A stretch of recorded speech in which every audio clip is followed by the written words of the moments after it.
예, 금요일마다 지금 어거스틴의 고백록 하고 있어요. 오늘이 혹시 몇 번째인지 아시나요?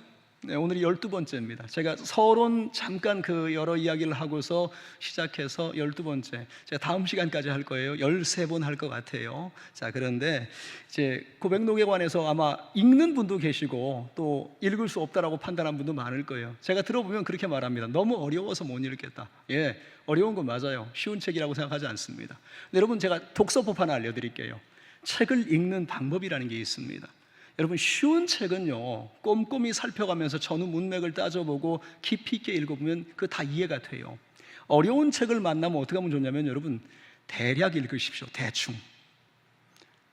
사람들 자꾸 이상하게 반대로 해요. 어려운 책을 만나면 그 한 문장 한 문장에 얽매이는데, 여러분, 그렇게 읽으면 잘 안 읽어져요. 진짜 독서를 잘하는 사람도 어떠냐면, 어려운 책을 만나면 일단 빨리 넘겨요. 아, 이게 대략 그런 얘기인가 보다. 그래서 빨리 넘기고 언제 다시 보느냐? 그 책을 볼 만한 안목이 있을 때 다시 보는 거예요. 그러면 오히려 앞에 했던 이야기를 좀 구체적으로 보게 됩니다. 그러니까 독서법은 원래 그런 거예요. 그러니까 어려운 책을 막 붙들고 있으면 한 장도 못 넘깁니다. 그래서 옛날에 여러분, 공부 제일 못한 애들이 어떻게 하느냐? 수학 정석 잡으면 앞에 앞부분만 시커멓습니다. 맨날 거기 멈춰 있으니까. 성문 종합영어 보면 그 앞부분만 맨날 거기 품사 얘기만 계속 거기만 빨갛게 줄치고 있어요. 뒤로 안 넘어갑니다. 그렇게 하면 안 돼요. 빨리 넘어가야 돼요. 어려운 책도 마찬가지예요. 고백록도 마찬가지입니다. 어렵다라고 하면 여러분 그냥 읽어가면서 그냥 가시면 돼요. 요즘 좋은 얘기했습니다만 인터넷에 보면 이 오디오 나오는 북이 있어요. 그거 같이 읽으시면 들으면서 읽으면 더 잘 읽어져요. 그것도 안 되겠다 그러면 여러분 이제 비법을 알려드립니다. 제가 여러분께 설교했던 12번의 설교를 쫓아가십시오. 제가 여러 이야기 중에 꼭 필요한 것들만 뽑아서 했거든요. 그 중에 교훈이 되고 우리 가운데 필요한 이야기들을 했으니까 유튜브가 됐든 우리 교회 홈페이지가 됐든 간에 필요한 것들을 가서 들어보십시오. 그러면 전체의 맥락이 이제 연결됩니다. 사실 오늘 제 9권의 이야기에 왔는데 이제 거의 끝부분입니다. 이제 거의 끝부분에 와서 하나님께서 이 사람을 어떻게 변화시키고 또한 이를 하나님께서 어떻게 사용하시는가에 관한 부분이 이제 오늘 우리가 함께 나눌 이야기입니다. 자, 앞에 8권에서 어거스틴의 회심에 관한 이야기를 다루었습니다. 어거스틴의 회심이 쉽지 않았어요. 왜 쉽지 않았느냐? 이 사람이 하나님의 살아계심도 알았습니다. 또 하나님 앞에 돌아가야 그 지혜와 생명의 길 위에 선다는 것도 알았습니다. 근데 안 돼요. 알았는데 하나님 그분이 계시다는 것도 알았고 믿음으로 사는 것이 옳다라고 알았지만 안 돼요. 왜 그러냐? 여전히 자기를 붙잡고 있는 자기 안에 있는 욕망 혹은 자기 안에 있는 이 육체적인 것들에 이 여러 가지 것들이 얽혀 있어서 하나님 앞에 이 결단하고 돌아간다는 것이 되지가 않는 겁니다. 자, 그렇기 때문에 하나님은 이 사람에게 어떤 걸 주느냐? 믿음으로 결단하고 돌아온 사람들의 이야기를 계속 듣게 하십니다. 그래서 앞에 제 8권의 이야기 가운데 보면 로마의 대학자였던 빅토리누스라는 사람, 사실 어거스틴이 열망하는, 그렇게 돼야 한다고는 그런 대표적인 인물이 어떻게 자기의 모든 지위를 버리고 믿음으로 돌아왔는가, 그의 결단에 관한 이야기를 들려주죠. 또 다음에 나왔던 게 바로 이 알렉산드리아의 안토니우스라고 하는 이 수도사 이야기, 자기의 모든 재산을 버리고라도 하나님 앞에 살기를 결단했던, 심지어 그 안토니우스의 이야기를 듣고 황제를 수행하던 이 황제의 책사 두 사람이 즉시로 그 회심의 일을 했다는 이야기를 들으면서 어거스틴이 충격을 받아요. 근데 문제는 뭐냐면, 아니 저 사람들은 저렇게 결단이 되고 믿음으로 나아가는데 나는 왜 안 되냐입니다. 저들의 이야기를 들으면서 저게 옳고 저 사람들처럼 되고 싶은데 문제는 나는 안 된다는 겁니다. 나는 계속 어떤 문제를 겪느냐? 옳다라고 느끼면서도 삶의 자리로 돌아가면 여전히 자기의 육체적인 욕망, 성적인 것, 출세욕 이런 것들이 자기를 꼭 얽어매고 있는 거죠. 그것 때문에 한 걸음도 나가지 못하는 것 때문에 정말 속은 어떠냐? 미칠 지경입니다. 저들은 저렇게 하나님 앞에 나아가는데 나는 왜 하나님 앞에 한 걸음도 나가지 못하는가? 이 답답함을 가지고 있는 거예요. 여러분, 이거 어거스틴만 그런 거 아니고요, 이 시대의 사람들 중에도 이런 사람들 많이 있어요. 제가 전에 저에게 상담 왔던 사람의 얘기를 들어보면 그렇게 말합니다. 목사님, 믿고 싶어요. 믿음이 될 것도 같아요. 그런데 교회 생활하고 신앙으로 살아간다는 거, 이건 내 꿈도 못 꾸겠다는 거예요. 그러니까 뭔가 그 안에 믿음에 관한 그 동기가 있음에도 불구하고 믿음으로 들어오는 것, 자기의 결정을 하는 게 이게 어렵다고 고백하는 사람들이 많은 거죠. 이 어거스틴도 바로 그런 과정을 겪는 겁니다. 그래서 이 시기에 자기에 대해서 이 사람이 뭐라고 평가하냐면, 나는 정욕의 습성에 발목이 붙잡힌 사람, 혹은 죄의 쇠사슬에 묶여서 벗어날 수 없는 상태를 오랫동안 가진 사람, 그렇게 말합니다. 자기 안에 있는 정욕이 자기의 발목을 묶고 있어서 하나님께 나아가야 한다고 움직이고 싶은데 꼼짝 못하게, 혹은 죄의 사슬에 묶여 있어서 옳은 길이 어딘지 알매도 불구하고 나아갈 수 없게 만드는 상황이 바로 이 사람의 상황이었다는 거예요. 그래서 자기를 찾아와서 그 믿음의 사람들의 이야기를 할 때 그 마음에 충격이 되고 나도 그렇게 되고 싶다고 하는 열망이 있었던 거죠. 근데 이게 한 번이 아니고 하나님께서 이 사람에게 거듭 여러 차례 그를 설득하고 그에게 그러한 것들을 어떻게 보면 깨닫게 또 동기를 부여했던 거예요. 결국 이 상황 가운데 견딜 수가 없어서 어거스틴이 선택했던 게 뭐냐면 그 자리를 떠나서 자기가 새들어 살고 있는 집에 정원에 가서 거기 가서 정말 통곡합니다. 그러니까 사람들이 있는 자리에서 그렇게 할 수가 없어서 그 자리를 피해서 정원에 혼자 걸어가면서 정말 하나님 앞에 나는 왜 이러냐고. 그래서 그 내용 가운데 보면 그 정원 안쪽에 있던 무화과 나무 아래에 엎드려서 그가 뭐라고 말하냐면, 주님, 어느 때까지입니까? 나는 언제까지 기다려야 됩니까? 왜 나는 이 추하고 부끄러운 삶에서 벗어날 수가 없습니까? 라고 정말 하나님 앞에 통곡하며 절규합니다.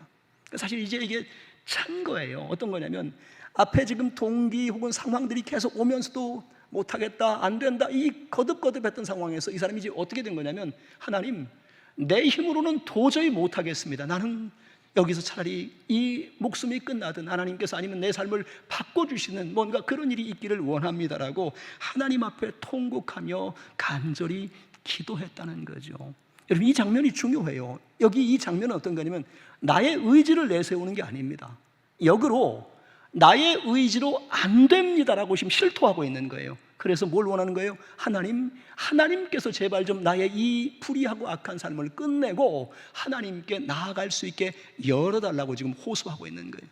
자, 그런데 그때 바로 그의 귀에 들렸던 것이 마치 어린아이의 노래소리 같고 어떤 큰 음성들이 들리는데, 그게 바로 그의 소리에 들렸던 이 톨레 레게라고 하는 이 말입니다. 톨레 레게, 들어서 읽어봐라, 들어서 읽어봐라 라고 하는 그 강력한 음성이 계속 들려질 때 어거스틴이 이걸 한 번에 알아듣습니다. 아, 성경의 말씀을 펴서 읽으라는 말이구나라고 해서 그 울던 자리에서 즉시 돌아가서 자기 친구 알리피우스가 있던 곳에 가서 성경을 얻어서 그걸 펴서 읽어봤는데, 딱 펴서 읽었던 말씀이 어디냐면 바로 로마서 13장 13절에서 14절의 말씀이었던 거예요. 그 말씀이 이 사람의 가슴에 정말 전광석한 빛과 같이 꽂혀버렸습니다. 그 말씀 여러분이 아시니까 한번 읽어드릴게요. 낮에와 같이 단정히 행하고 방탕하거나 술 취하지 말며 음란하거나 호색하지 말며 다투거나 시기하지 말고 오직 주 예수 그리스도로 옷 입고 정욕을 위하여 육신의 일을 도모하지 말라라고 하는 이 말씀. 이 말씀이 이 사람에게 정확하게 꽂혔던 이유는 자기의 상황을 너무나 적실하게 드러냈던 겁니다. 거기 보면 9절 가운데 그게 있잖아요. 음란하거나 호색하지 말며 오직 그리스도 예수로 옷 입고 정욕을 위하여 육신의 일을 도모하지 마라. 지금 자기가 안 되는 이유가 뭐냐면 다른 것 조금씩 포기할 것 같은데 정욕에 관한 것, 음란에 관한 것을 포기할 수가 없는 거예요. 바로 근데 그 자기의 상황을 정확히 꿰뚫는 이 말씀을 들었을 때 바로 그 말씀 앞에 마음이 무너져 버린 겁니다. 그러니까 자기 안에도 이걸 몰랐던 게 아닌데 하나님의 말씀으로 직접 이것이 들려지니까 그때에 시인하게 되는 겁니다. 주님, 내가 이런 사람입니다라고. 내가 이런 사람인 걸 아셨군요.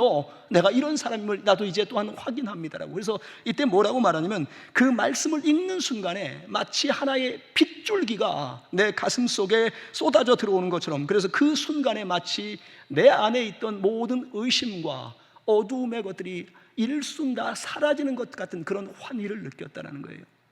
이게 뭐예요? 이게 하나님께서 그의 마음에 찾아오시는, 그의 마음에 마침내 하나님 앞에서 자기의 삶을 돌이키는 회심의 장면입니다. 그러니까 어거스틴의 회심에 중요한 역할을 했던 건 그의 여러 가지 노력도 있지만 이 본문에 나왔던 지금 로마서 13장 13절 14절의 이 말씀이었던 거예요.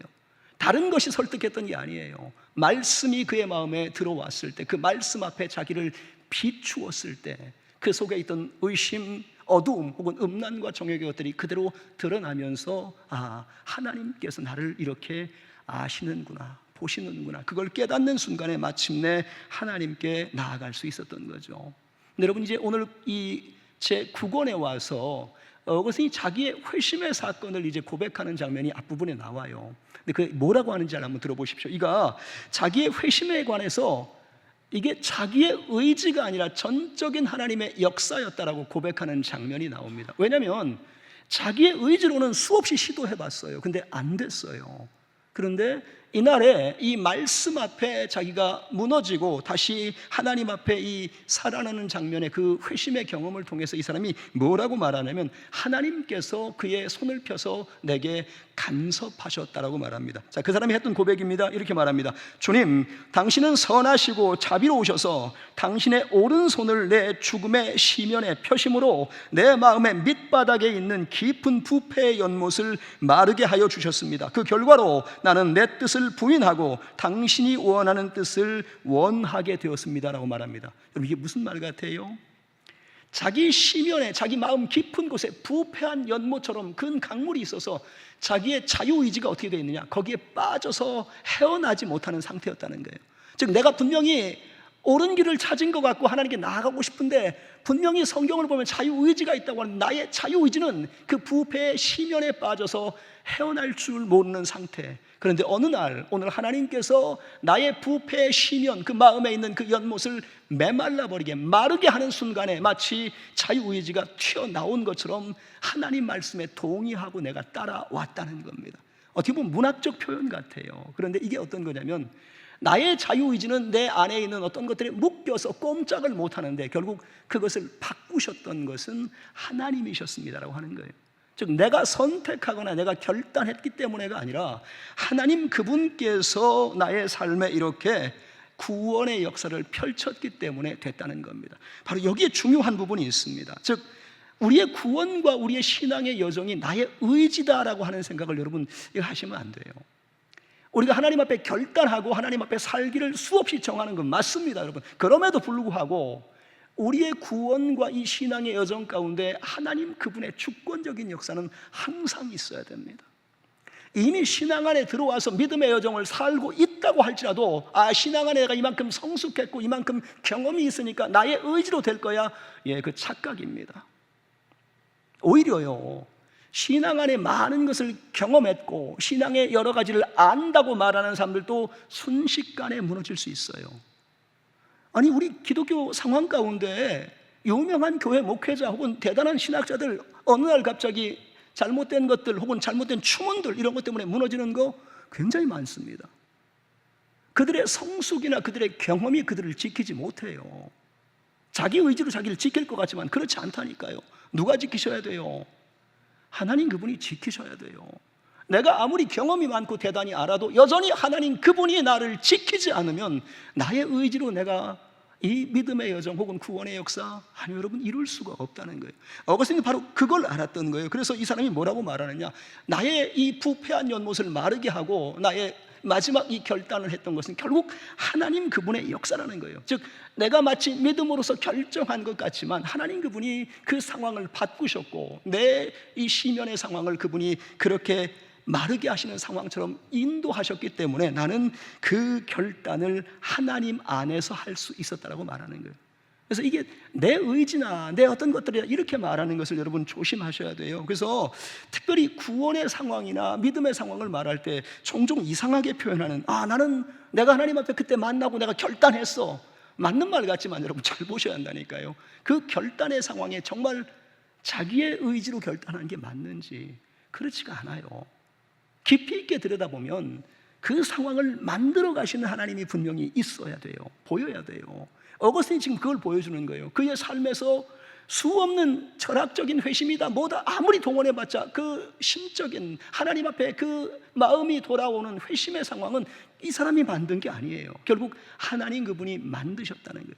그래서 여러분 이 사람이 대학자가 되고 나중에 바로 이 자유의지에 관한 문제를 다루어요. 그러면서 바로 이 자기의 경험 가운데 나왔던 것, 우리의 구원은 우리의 수고나 우리의 의지로 되는 것이 아니라 오직 하나님 안에서 그분이 우리의 믿음을 이끄시는 은혜의 선물적 차원으로 주시는 거다, 그렇게 이해합니다. 자, 말씀을 한 군데 찾아드릴게요. 여러분 잘 아는 말씀인데요, 어디냐면 에베소서 2장 8절에서 9절의 말씀입니다. 거기 우리의 구원을 이렇게 표현합니다. 너희는 그 은혜에 의하여 믿음으로 말미암아 구원을 받았으니 이것은 너희에게서 난 것이 아니요 하나님의 선물이라. 행위에서 난 것이 아니니 이는 누구든지 자랑하지 못하게 함이라 라고 말합니다. 구원받은 것 자랑스러운 일입니다. 그런데 여러분, 이 구원에 관하여 내 수고다, 내가 했기 때문이라고 말하면 굉장히 큰 문제가 있다는 거예요. 오직 하나님 안에서 이루어진 것이고 그분이 우리의 믿음을 이끄셔서 오늘 이 본문이 말하는 것처럼 은혜의 선물로서 우리에게 주어졌다라고. 여러분, 은혜이기 때문에 감사하는 거예요. 내 수고고 내 행위면 감사할 이유가 없어져 버려요. 내가 한 건데.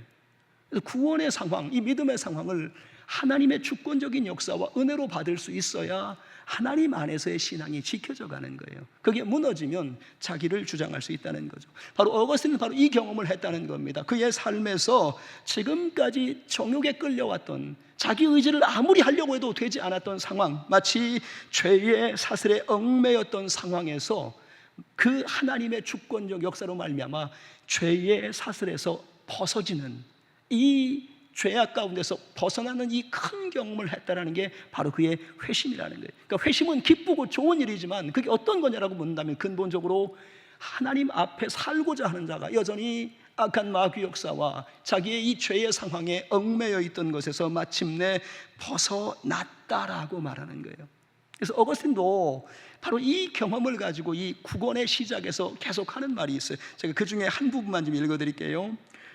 아마 이게 안 나올 것 같은데, 여호와여 나는 진실로 당신의 종이며 당신의 여종의 아들입니다. 주께서 나의 결박을 푸셨나이다. 내가 주께 감사제를 드리나이다. 나의 심장과 나의 혀가 주를 찬송하고 나의 모든 뼈가 여호와 같은 이가 누구냐고 말합니다. 그때 내게 응답하셔서 내 영혼에게 나는 내 구원이라 말씀하여 주옵소서라고. 즉 내가 하나님 앞에 감사하고 내 모든 표현할 때 하나님, 그 중에도 역시 하나님은 내게 또한 말씀하시기를 내가 바로 너의 구원이라고 말씀하시면 내가 그것을 알겠나이다라고. 즉 자기에게 일어난 이 죄의 사슬에서 벗어난 이 경험은 결국 하나님 그분이 구원 되심으로 말미암아 그 오랫동안 치열한 이 자기의 육신과의 싸움에서 마침내 벗어날 수 있었다. 그 죄의 사슬을 끊고 하나님께 돌아올 수 있었다라고. 그래서 바로 하나님이 나의 구원 되신다라고 하는 그것을 찬양하는 겁니다. 자, 그런데 여러분, 이제 오늘 본문이 다뤄야 될 이 구원이 다룰 중요한 문제는 이겁니다. 어거스틴이 회심했다. 예, 좋습니다. 역사상으로 위대한 회심을 했다. 맞습니다. 그런데 여러분, 이 회심 이후의 삶을 어떻게 사느냐가 더 중요한 문제인 거예요. 자, 여러분, 이 사람이 이제 회심했습니다. 회심했기 때문에 모든 사람, 특별히 친구들을 찾아가서 또 어머니를 찾아가서 내가 이렇게 회심의 경험을 했다고 하니까 모두가 좋아하고 박수치고 춤추고 인정합니다. 그런데 여러분, 회심한 삶에서 회심했다가 끝이 아니라는 걸 아셔야 됩니다. 회심의 경험, 회심의 사건도 중요하지만 그 회심의 사건 다음에 어떻게 하나님 앞에서 살아가느냐가 그 회심을 바탕하는, 이 회심의 것들을 지탱하는 근거가 되는 거예요. 즉 회심도 중요하지만 구원받은 신앙이 되었다면 믿음으로 살기를 결단해야 되는 겁니다. 결단은 바로 이때 나오는 거예요. 구원의 상황 가운데서의 모든 것들은 하나님께서 그 극적이고 그 정말 우리 힘으로 되지 않는 은혜의 상황을 주셨다면 이제 하나님 안에서 어떤 삶을 살 것인가는 또한 그 하나님 앞에서 본인이 끊임없이 결단하고 또한 그것 때문에 마음을 둬야 한다는 거죠. 그래서 여러분, 이게 중요해요. 구원받은 신앙이 있다면 여러분, 구원받은 신앙에 맞는 삶의 모습, 그러한 결단이 있어야 됩니다. 여기 있는 사람들이 다 구원받았잖아요. 여러분이 다 구원받았다라고 말한다면 여러분이 여기에 계시든 저 밖에 계시든 그 모든 사람이 여러분을 볼 때 어떻게 봐야 되냐면, 아, 구원받은 신앙의 사람이구나라고 보셔야 돼요. 그렇게 볼 수 있어야 됩니다. 여기 왔을 때는 구원받은 사람 같고 저기 밖에 있을 때는 구원받지 못한 사람 같고, 여러분, 그러면 그게 문제가 된다는 말입니다. 오늘 믿음의 사람들이 한번 보시기 바랍니다. 하나님을 정말 제대로 만났다, 예수 그리스도의 구원의 은혜를 만났다, 그러면 여러분, 우리 삶은 반드시 하나님 그분 안에서 변화를 수반하게 돼 있어요.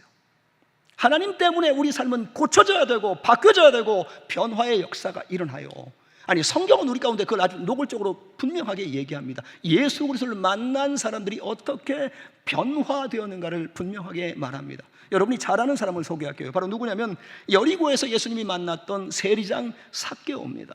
여러분, 세리장 삭개오의 목표가 뭡니까? 그의 그 삶의 계획이 뭡니까? 많은 사람에게 세금 걷어서 그 당시에 로마에 헌납할 거 헌납하고 나머지 건 내 거.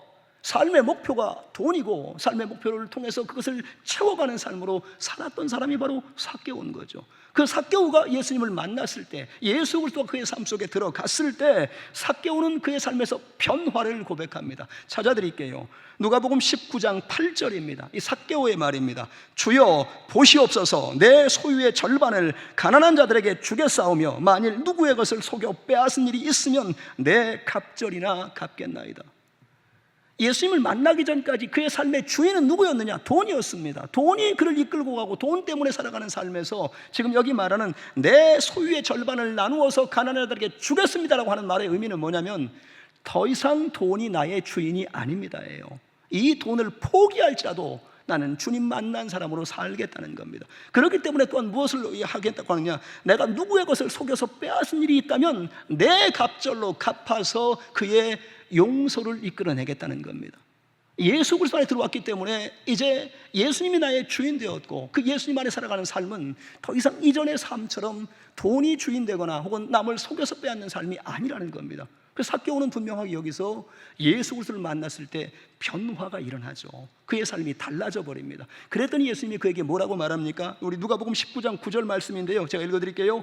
오늘 구원이 이 집에 이르렀으니 이 사람도 아브라함의 자손임이니라. 예수님은 뭐라고 화답하시냐면 오늘 이 사람이 구원받았다라고 말합니다.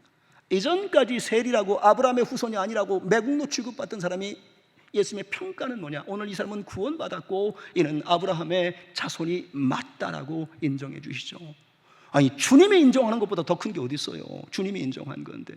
왜 인정받았어요? 예수 그리스도를 만나고 그의 삶에 변화가 일어났기 때문에, 변화가 있기 때문에 인정하는 거예요. 오늘 우리의 신앙도 마찬가지입니다. 교회를 몇 년 다녔어, 뭐 어떻게 만났어, 예, 백날 말해도요, 자기 삶의 신앙의 변화가 없으면 사람들은 계속 의구심을 가질 겁니다. 아무개 집사 뭐 예수 만났다고, 아무개 집사 교회 생활 오래 했다고, 교회에서 뭐 한다고, 근데 하는 짓을 보면 신앙사 하는 사람 같지 않아. 그러면 여러분 계속 의심받는 거예요. 그렇지 않습니까? 그의 삶에 분명한 신앙으로 인한 변화가 나타나야만 구원받은 신앙이 맞고 그 사람은 하나님 앞에 은혜 안에 살고 있다고 하는 것을 하나님께도 또 사람들 앞에도 인정받을 수가 있는 거예요. 그런데 그게 안 되면 이게 애매해지는 거죠. 여러분, 저는 그런 분들 많이 봐요. 그래서 고민합니다. 그때마다 저걸 이 구원받은 신앙이라고 해야 되나, 아니면 구원은 받았을 때 삶은 구원받지 못했다고 말해야 되나. 참 애매한 사람들이 많죠. 시대가 가면 갈수록 이런 모습들이 더 많아질지 모릅니다. 구원받았다고 말은 하는데 삶의 변화가 없어서 계속 그의 구원이 의심받는 상황이 된다면 여러분, 이건 참 안타까운 일이죠. 오늘 이 어거스틴이라고 하는 삶의 사람에서 중요했던 건 뭐냐면, 아까 말했던 이 이전의 회심의 경험도 중요했지만 이 사람이 그 회심의 경험을 안고 돌아와서 마침내 삶의 자리에서 큰 변화를 일으킵니다. 죄의 사슬에서 벗어났기 때문에 그의 삶에서 중요했던 변화가 이제 이 사람에게 나타나요. 그가 하나의 중요한 결단을 합니다. 이 9장, 이 9권에서 가장 중요한 건 바로 이거였어요. 그게 뭐냐면 이 어거스틴의 결단, 지금까지 자기를 지탱했던 가장 중요한 것, 수사학 교수의 자리에서 물러나기를 결정합니다. 이게 별거 아닐까요? 여러분, 이 사람에게 지금 이 수사학 교수가 되었다는 거, 이거 왜 그런 건데? 이게 이 사람의 인생의 목표였어요. 어린 시절부터 공부해서 수사학자가 돼서 수사학을 가르치는 교수가 되겠다. 왜 그랬느냐? 그 교수가 돼서 유명해지면 황제 앞에서 연설할 기회가 주어지고, 연설 잘해서 황제의 마음에 들면 이 로마 제국의 어떤 도시든 거기에 시장이 되거나 주지사가 되거나, 그가 꿈꾸었던 명예를 얻고 부유를 얻고 그것을 이용해서 삶의 성적인 쾌락과 만족을 찾는 것, 이게 이 사람의 지금까지 목표였어요. 그것 때문에 지금까지 하나님의 살아계심을 알고 또 하나님의 말씀을 들음에도 돌이키지 못하고 계속 그 목표가, 그 인생의 어떤 이 흐름들이 그를 붙잡고 있었던 것인데, 그걸 오늘 뭐라고 이제 고백하느냐? 더 이상 수사학 교수 노릇은 안 해야겠다라고 딱 끊어버립니다. 지금까지 그 길만 바라보고 달려왔던 사람이 이제 이걸 안 하겠다라고 말하면서 뭐라고 말하느냐? 이제 더 이상 이것이 나의 희망이 아니랍니다.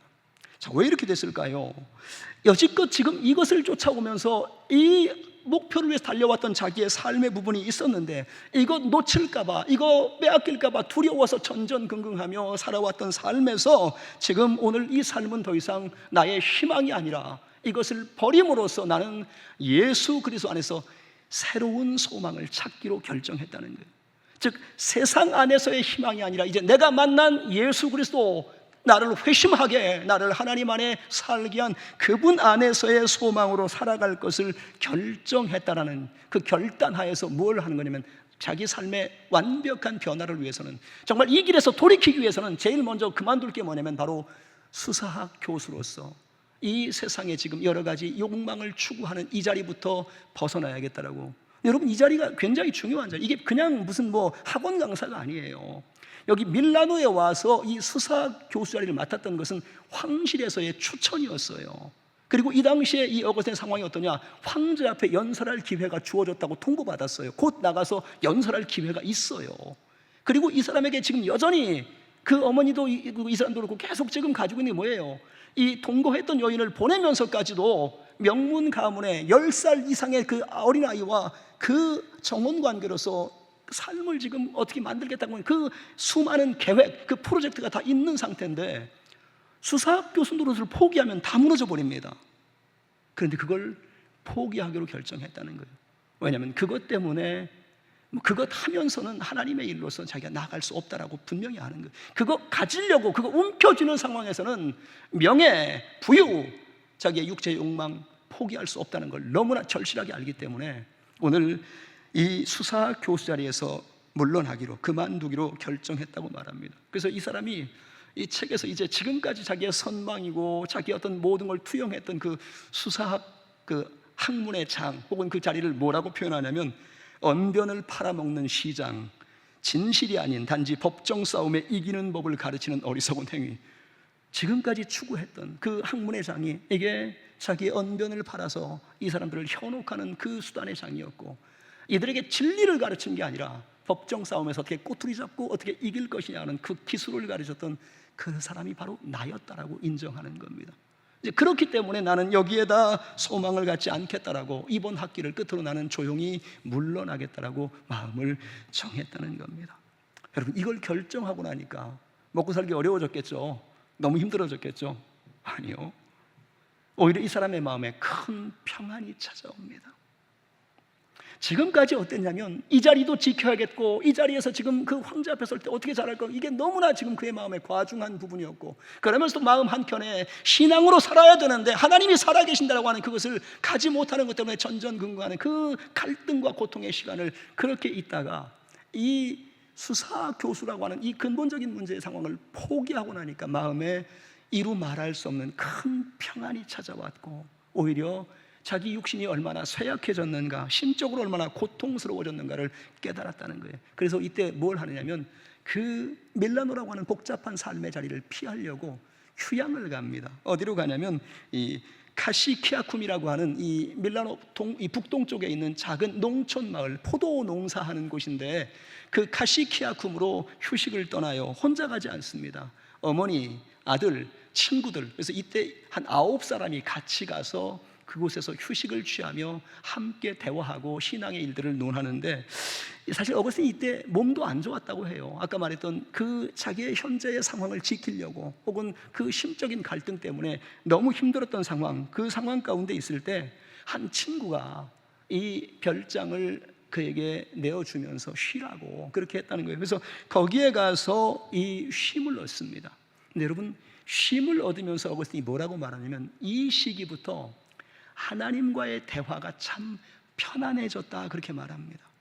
그러니까 어거스틴이 여러분 하나님을 모르지 않아요. 하나님을 알아요. 암브로시우스의 설교를 들으면서 하나님이 이런 분이다, 성경을 읽으면서 하나님이 이런 분이다 조금씩 많이 알았어요. 근데 여러분, 지금까지의 상황이 어땠냐면, 지금까지 이 수사학의 자리도 지키랴, 세상의 욕망도 채우려 하는 그 상황 가운데 이는 늘 하나님을 눈치 보고 있었던 거예요.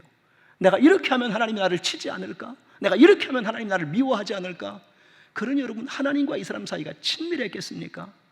오히려 마음은 하나님은 저 멀리 있고 늘 하나님을 눈치 보는 사람처럼 살았던 거예요. 그런데 여기 이 키아쿰에 와서 이 사람이 하나님과 대화하는데 그때 자기 상황을 이렇게 말합니다. 마치 하나님은 어린 아이를 품에 품고 그 아이가 뭐라고 말하든지 다 들어주는 아버지와 같았다, 그렇게 말합니다. 하나님에 관한 인식이 달라져 버린 거예요. 즉 여기 와서 산책하고 휴양하면서 하나님께 말할 때마다 마치 내가 뭐라고 말해도, 어린 자식이 잘 몰라서 실수로 말해도 아버지는 괜찮다, 아들아 괜찮다, 내가 너의 말 다 들어줄게라고 말하는 것처럼 하나님을 대하는 게 너무나 편해졌다라고 하는 거죠. 잘 보셔야 됩니다. 세상의 욕망과 헛된 것들을 내려놔야 하나님과의 관계가 편해져요. 하나님 앞에 말할 수가 있어요. 이 사람이 그걸 느낀 거예요. 지금까지 지킬 게 너무 많고 자기의 욕심의 길로 가려고 할 때는 늘 하나님 눈치만 보고 하나님이 화내실까 벌 주실까 그렇게 보다가 삶의 부분에서 이걸 덜어내고 나니까 하나님께 나아가는데 이제는 부담이 없는 거예요. 어떻게 말해도 하나님이 나를 괜찮다 말씀하는 것처럼 들렸다는 겁니다. 그래서 이 시기에 또한 그 하나님 앞에서 시편의 말씀을 여럿 읽습니다. 특별히 시편 4편 이런 말씀을 읽으면서 말씀으로 하나님을 찬양하고 위로받고 너무 행복했다는 거예요, 하나님 앞에서. 그래서 진짜 휴식을 얻은 거죠. 또 한 가지, 이 시기에 비로소 어머니하고 대화를 시작합니다.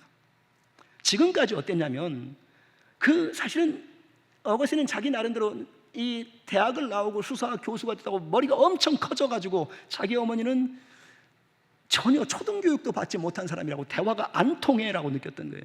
그러니까 지금까지는 어머니가 뭐라고 말해도 내가 알아서 합니다라고, 오히려 어머니 면박 주려고 뭐 더 나쁜 말하고, 그러면서 사실 어머니도 이 아들에게 바라는 게 있지만 제대로 말도 못하고 그렇게 왔는데, 여기 카시키아꿈에 와서 이 휴양할 때 어머니하고 많은 얘기를 하기 시작하고, 특별히 어머니가 여기 왔던 이 9사람을 마치 자기 아들같이 그렇게 살피고 하는 모습을 보면서 비로소 어머니의 존재를 가까이서 보게 된 거예요.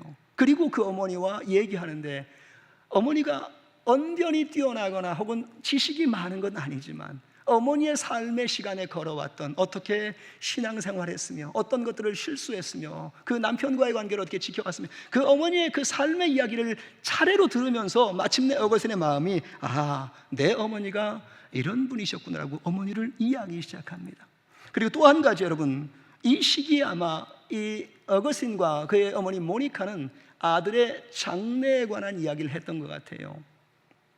여러분, 어머니 모니카도 신앙의 사람이지만 이 어머니가 원하는 게 뭐예요?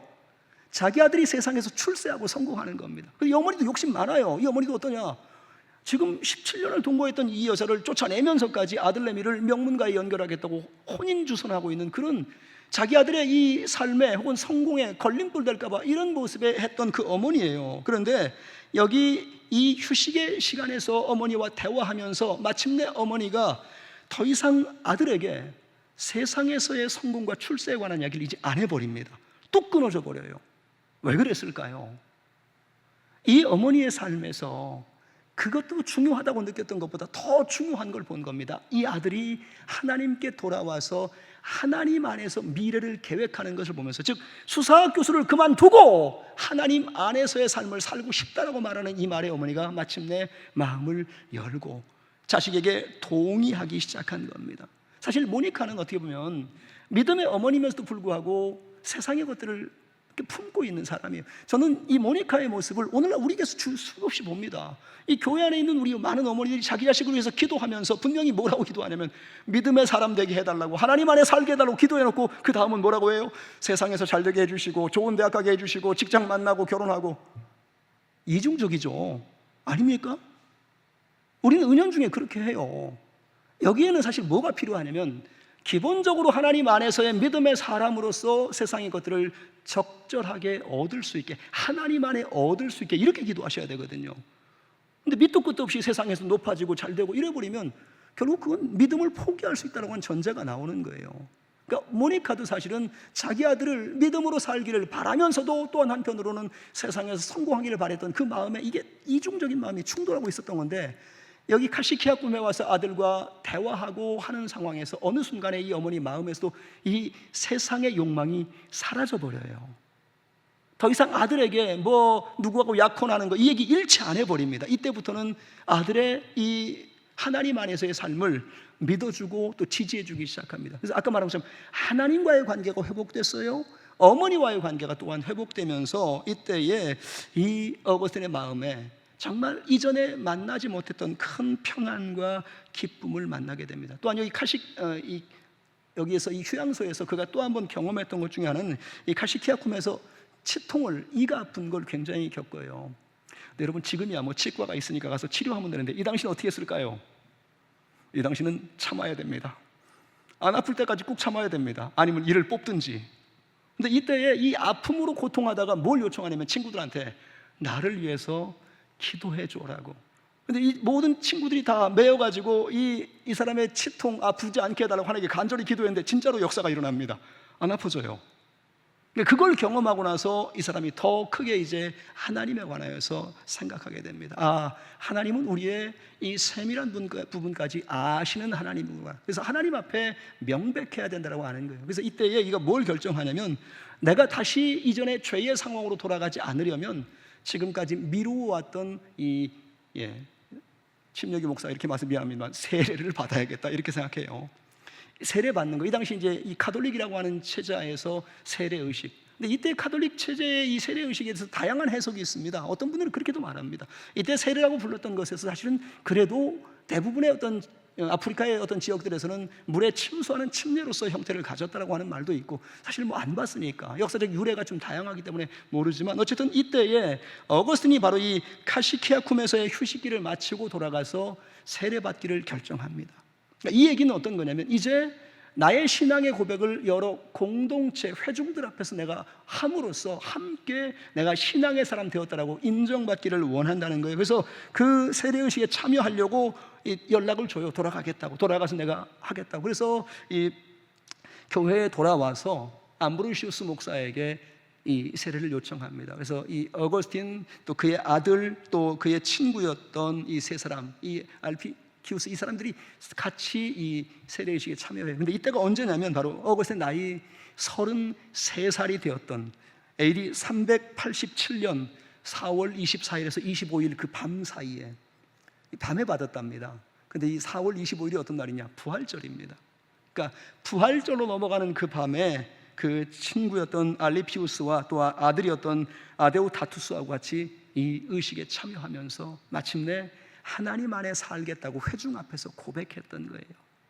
그런데 이때 이 사람이 큰 경험을 합니다. 그 세례의식을 받고 물에서 나오는 순간에 그의 마음에 앞에까지 가졌던 수많은 불안, 두려움, 염려, 이 모든 것이 다 벗어나는 것 같은, 그래서 이전에 느꼈던 큰 평안의 것을 그가 만나기 시작합니다. 그리고 그때에 그 교회 안에서 많은 사람이 이 세례받는 사람들을 위해서 노래했던 찬양의 소리가 정말 그 어떤 것과도 비교할 수 없는 큰 감동이 되어서 정말 그것 때문에 눈물을 흘렸다고 고백할 만큼 이 하나님의 일에, 이 세례의식에 참여했던 것이 이 사람에게 큰 힘이 되었다는 거죠. 자, 그런데요, 지금 이 과정들을 지금 오해하고 있느냐?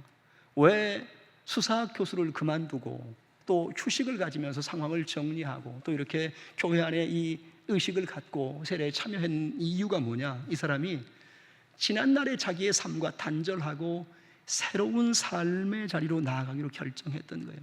그러니까 여기 밀라노에 왜 왔어요? 로마를 거쳐서 여기 온 이유는 여기서 잘되고 출세하려고 왔던 거죠.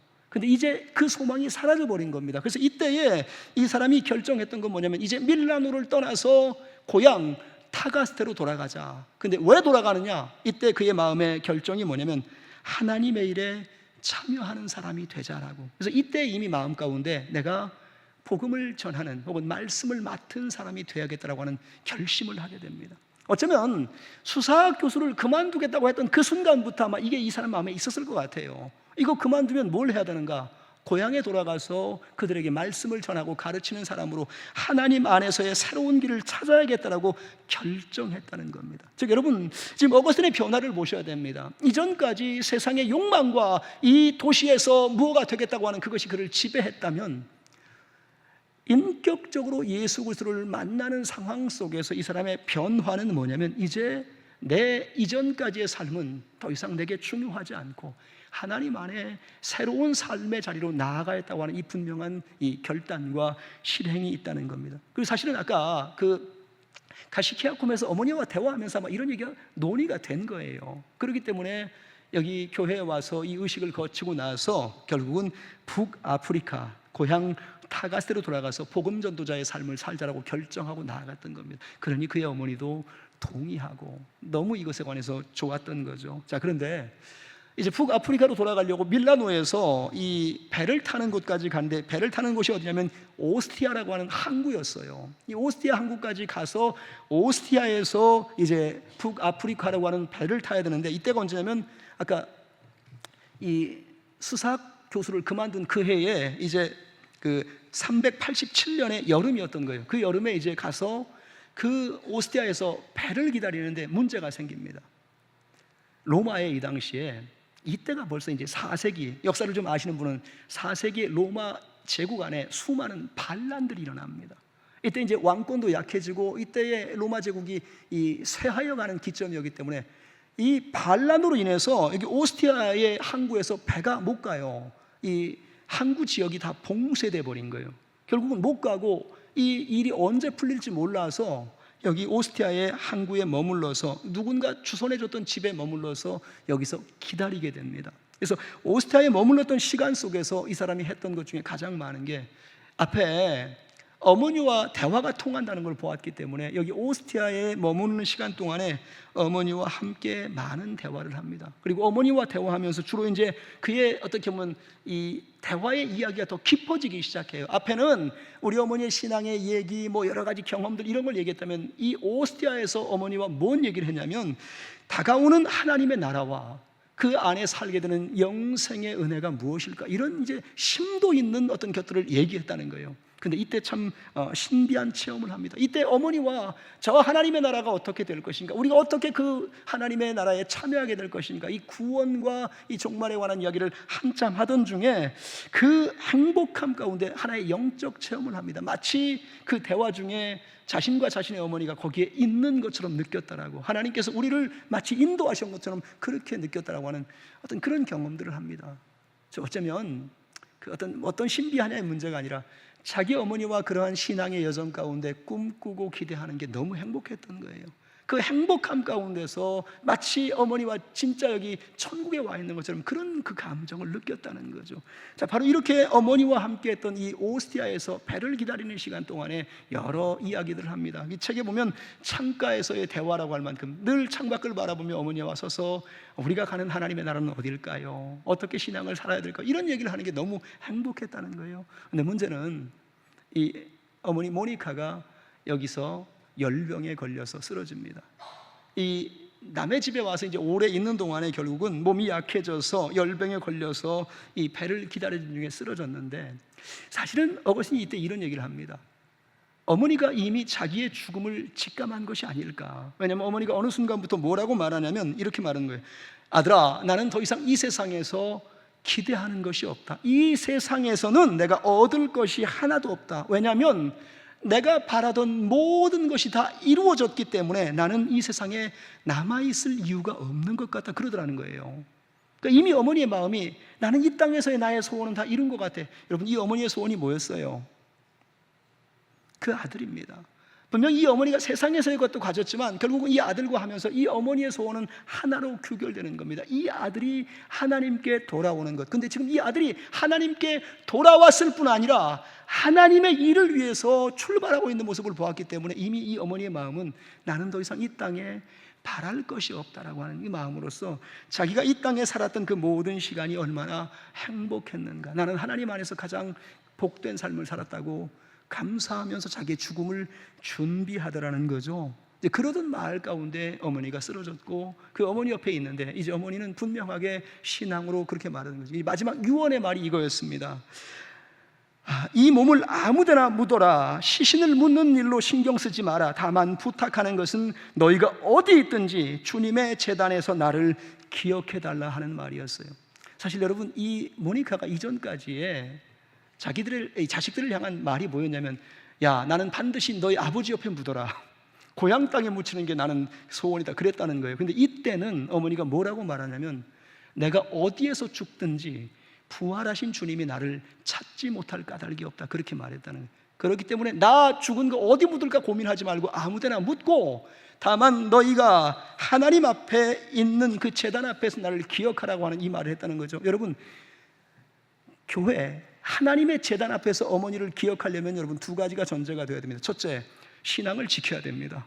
믿음을 떠나서는 그 제단 앞에 설 수가 없죠. 믿음의 사람으로 살아가라고 하는 말과 똑같은 거예요. 두 번째, 이제 이 아들들, 사실 이 어거스틴 말고도 형이 있었거든요. 이 아들들이 하나님 앞에서 이 소망 있는 삶으로 살아가기를, 그래서 그 제단에서 예배할 때마다 우리 어머니가 어떤 사람이었는가 그걸 기억해 달라고 부탁했던 거죠. 그래서 육신을 부탁한 것이 아니라 그 함께했던 신앙의 여정을 그렇게 기억으로 남겨달라고 그렇게 부탁하고서 그 자기의 삶의 이 모든 여정을 마치는 죽음을 맞았다는 거죠. 그래서 이때 이 오스티아에서 이 모니카가 북아프리카에 가지 못하고 죽어요. 근데 이때 모니카의 나이가 56세였어요. 비교적 젊은 나이. 이때 어거스틴의 나이가 33세였습니다. 이미 아들도 뭐 15살짜리 아들이 있고 하지만 그러한 이 과거 사람들의 조혼과 또 이 삶의 여정이 다르기 때문에 이렇게 사실은 그 어머니의 이 죽음, 그리고 이 일로 어거스틴이 애도하는 장면이 나와요. 이 9권의 끝부분에 보면 어머니 얘기로 가득하게 채워놔요. 우리 어머니가 어떤 신앙의 사람이었으며 나에게 어떤 영향을 끼쳤는가를 말합니다. 그래서 이 모니카라고 하는 사람을 어거스틴은 어떻게 생각하냐면 믿음의 가정 안에서 가장 모범적인 여인의 모습이 아니냐. 사실 이 기독교 역사 가운데 어머니라고 하는 말을 꺼낼 때마다 빠지지 않고 등장하는 게 바로 이 모니카입니다. 왜냐하면 모니카라고 하는 사람의 기도, 그의 신앙이 그의 아들을 하나님 앞에 돌아오게 하나님의 일꾼으로 세우는 것에 큰 힘이 됐다라고 하는 그 어떤 상징적인 의미로서 이 믿음 안에 있는 어머니 얘기할 때 이 모니카라고 하는 사람을 말하죠. 그래서 이 모니카가 앞에 보았던 것처럼 그의 평생에 사실은 아들을 바라보고 살았지만, 또 한때는 아들이 세상에서 잘 되는 것 때문에 전전긍긍했지만, 그 마지막에 아들이 하나님 앞에 돌아와서 하나님의 일로서 새롭게 출발하는 모습을 봤을 때 그가 했던 말, 나는 더 바랄 것이 없다라고 했던 말, 그게 모니카의 신앙이라는 거죠. 그래서 이 모니카에게 영향을 많이 받았다라고. 그래서 어거스틴이 자기 어머니를 표현하는 말이 여러 가지 나오는데 그 중에 아주 중요한 표현이 아마 이 말이 맞을 것 같아요. 모니카가 자기 어머니가 자기에게 끼쳤던 신앙의 영향을 말할 때 이렇게 말합니다. 나를 육신으로는 시간의 빛에 태어나게 하셨고 마음으로는 영원한 빛에 태어나게 하셨습니다라고. 무슨 말인지 아시겠어요? 육체의 삶으로 이걸 살 수 있게 내 육신의 어머니로서의 역할을 하셨지만, 또한 나의 영적인 하나님 앞에서의 이 믿음의 삶을 살게 하려고 어머니가 나의 신앙의 이 태어남을 또한 이끄셨다라고 말하는 거예요. 즉 내가 믿음으로 살 수 있는 것에 가장 큰 영향력을 끼쳤던 사람은 바로 나의 어머니였다는 거죠. 맞죠? 그가 돌아봤을 때 수없이 자기를 위해서 기도하고 이 세상에 정말 때로는 어머니 앞에 거역하는 삶, 혹은 세상에 휩쓸려가는 삶, 또 어머니를 속이는 자와 같이 살았던 그 삶에서 결국 이 신앙의 여정으로 돌아오는 것에 그 어머니의 기도와 또한 어머니의 그 여러 충고가 그에게 얼마나 컸는가를 말하는 거죠. 그래서 이 어거스틴이 후반부에 보면 자기 어머니를 위해서 기도해요. 근데 제가 이건 다루지 않을게요. 왜냐하면 어거스틴이 이 당시 기도할 때 하나님께 뭐라고 하냐면, 하나님, 우리 어머니가 하나님 품에 있는 줄로 압니다. 어머니 죄를 용서하여 주시옵소서, 그러게 말하는데, 여기 남아있는 사람이 죽은 사람의 죄를 용서해달라고 기도해도 응답하지 않습니다. 이건 이 당시에 이제 가톨릭적인 어떤 배경하에서 혹시 하나님 우리 어머니가 범죄해서도 하나님 자비와 긍휼로 용서할 줄로 믿습니다, 그런 얘기예요. 근데 그렇게 그냥 이해하셨으면 좋겠고, 그렇게 자기 어머니를 향한 사모곡, 그 애절한 노래를 한참 해요. 자, 그렇게 말하고 결국 여기 오스티아 항구 이 도시에 그의 어머니를 묻습니다. 일설에 의하면 이 모니카라고 하는 여인의 그 무덤을 찾았다고 말합니다. 그리고 이게 이제 뭐 바티칸 성당으로 옮겨졌다고 말하는데 사실 알 수는 없습니다. 진짜 모니카인지 어떻게 알겠어요? 한참 뒤의 일인데. 그런데 어쨌든 그만큼 이 어거스틴과 이 모니카라고 하는 사람에 대해서 굉장히 대단하게 여기는 그런 부분이 있습니다. 어거스틴은 결국 이때 어머니를 이 오스티아 항구에 묻고요, 못 가요. 가지 못하고 다시 로마로 돌아가서 1년여를 있다가 거기서 배를 타고 한 해 뒤에, 1년 뒤에 388년에 고향 타가스테로 돌아갑니다. 그리고 거기서 수도원 생활을 하다가 약 3년 정도 후에 히포라고 하는 큰 도시의 주교로의 일을 시작하게 됩니다. 지금 이 고백록도 바로 거기서 쓰여져요. 그의 나이 43세, 397년에 이 고백록을 쓰기 시작해서 400년에 약 3년 반 시간에 걸쳐서 이것을 완성해요. 그 내용 중에 자기의 회심에 관한 이야기, 하나님께서 자기를 어떻게 이끄셨는가, 그 인도하심에 관한 이야기, 또 그 어머니의 이야기를 그가 고백하고 있습니다. 근데 잘 보면 여러분, 결국 한 인간이 하나님 앞에 변화되는 이 상황은 결국 하나님 그분이 예수 그리스도 안에서 이끌어 가시는 주권적인 역사라는 거죠. 그리고 바로 그러한 사람들에게 하나님께서 하나님의 일로서 맡기시고 또한 그들에게 하나님의 일을 부탁하신다는 거죠. 오늘 본문을 읽었던 말씀이 사실 그와 좀 일치해서 제가 이걸 택했어요. 본문, 오늘 함께 읽었던 본문 고린도후서 5장 17절 18절 말씀 제가 한번 읽어드릴게요. 그런즉 누구든지 그리스도 안에 있으면 새로운 피조물이라. 이전 것은 지나갔으니 보라 새 것이 되었도다. 모든 것이 하나님께로부터 났으니며 그가 그리스도로 말미암아 우리에게 화목하게 하는 직분을 주셨으니. 즉 이 어거스틴이라고 하는 사람, 그가 새롭게 되었다는 이 과정에는 결국 하나님의 역사인 거죠. 하나님 그분이 이 사람을 포기하지 않고 이 사람에게 여전히 은혜로 또 기다리시는 그 긍휼로서 대했기 때문에 마침내 그가 돌아왔을 때는 지난날의 악함과 잘못된 것을 묻지 않습니다. 새로운 피조물로서 하나님 안에 났다라고 말하는, 그리고 오히려 그에게 화목하게 하는 직분, 하나님의 일에 책임의 일들을 맡기셨다는 거죠. 자, 오늘 9권의 이야기까지 다루어 봤습니다. 어거스틴의 회심의 이야기, 또한 그 회심을 한 사람이 어떻게 하나님 앞에 결단하며 자기의 지난 잘못됐던 삶과 단절하는 모습을 보았습니다. 여러분, 다시 말하지만 이게 중요합니다. 하나님 안에 들어왔으면, 그리스도 안에서 새로운 피조물이 됐으면 여러분 옛것과는 이별하실 수 있어야 됩니다. 지난날에 잘못된 것과는 여러분 단절하실 수 있어야 됩니다. 그렇지 못하면 회심의 강렬한 경험을 하고도 여전히 옛것에 이끌려 다니는 이상한 사람이 될 수 있어요. 그러나 오늘 어거스틴의 모습을 보면 하나님께서 그를 변화시키는 과정이 오래 걸렸을지라도 오늘 이 사람은 하나님 앞에 마침내 돌아왔고, 그 정말 회심의 역사를 만났을 때 그때 결단하며 그동안 자기를 지긋지긋하게 이끌었던 그 세상의 욕망, 악한 것들과 마침내 단절했죠. 물론 여기 수많은 사람의 영향이 있습니다. 그의 어머니의 기도와 돌봄, 또 암브로시우스라고 하는 사람의 그 말씀의 전파와 또 상담, 또 그와 함께하면서 영향을 주었던 심플리키아누스 같은 사람들, 또 여러 성인들의 이야기들, 이런 이야기를 들으면서 이 사람의 마음 가운데 찾아왔던 이 모든 상황, 여러분 이게 뭐냐면 하나님께서 한 인간의 이 구원과 믿음의 여정 가운데 주시는 은혜의 역사입니다. 단번에 뭐가 되는 게 아니에요. 늘 그들 가운데 함께 계시며 기다려주시며 은혜 베푸는 이 일을 통해서 한 인간이 믿음 안에 들어와서 구원 얻었다라고, 또 하나님 안에 살고 있다라고 고백하는 거죠. 어거스틴의 삶에 관한 이야기를 참 여러 번 들었습니다만, 여러분 어쩌면 이 삶과 우리의 삶을 좀 자꾸 비춰보는 상황이 될 필요가 있습니다. 우리는 하나님 앞에 어떠한 모습으로 살고 있으며 어떻게 하나님 앞에 이 길을 나아가고 있는가. 어쩌면 지금은 다 알지 모르지만, 잘 모른다고 할지 모르지만 언젠가 알게 되겠죠. 또 언젠가 우리의 삶에 관해서 얘기할 날이 있겠죠. 저는 지금 그런 상상을 해봅니다. 어거스틴은 이미 죽었고 아마 그가 하나님 나라에 이르렀다면 그의 어머니 모니카와 함께 그 지나온 날의 여러 이야기들을 또 말하면서 믿음 안에 살아온 삶에 관해서 잘했다라고, 수고했다라고 그렇게 말하지 않을까. 우리가 하나님 나라를 가는 그 상황도 마찬가지입니다. 지금은 고달플 수 있고 고난의 여정일 수 있고 무엇이 다 보이지 않는다라고 말하겠지만, 그러나 여러분 언젠가 밝히 드러날 날이 있을 겁니다. 중요한 건 뭡니까? 예수 그리스도 안에서 이 믿음의 삶을 지켜가는 겁니다. 여전히 주님 안에서 삶의 상황 가운데 불의하고 악한 것들과 단절하면서 믿음을 지켜가는 치열한 싸움을 하는 거예요. 사실 이 사람의 상황도 이때도 앞에도 치열했지만, 이 마음 다음 시간에 듣겠습니다만, 이후에도 치열한 이 믿음의 싸움, 그것을 통해서 지켜지고 보존되고 하나님 앞에서 그 신앙이 점점 성장해 가는 거죠.